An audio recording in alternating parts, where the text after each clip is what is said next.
ఎందుకు సార్ ఇదంతా? మా నాన్న మా ఊరికి కరెంట్ రావాలనుకున్నారు, వచ్చింది. ట్రైన్ ఆగాలనుకున్నారు, ఆగింది. అదే విధంగా ప్రజలందరూ ఫ్లైట్ ఎక్కాలని నేను అనుకుంటున్నాను. I want break not just the cost barrier but also the bloody cost barrier.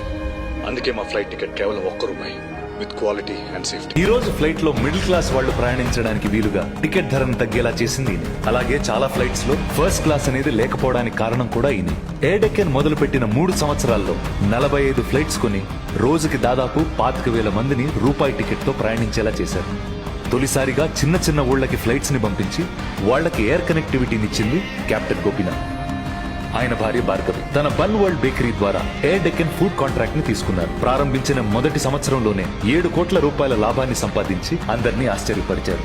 Gopinath ఆయన కలల్ని నిజం చేసుకున్నారు. 3 కోట్ల మంది భారతీయుల్ని రూపాయి టికెట్ తో ఫ్లైట్ లో ప్రయాణించేలా చేశారు. 15 ఏళ్ల తర్వాత ఆయన కల మన దేశాంతైంది. భారత ప్రభుత్వం ప్రతి భారతీయుడిని ఫ్లైట్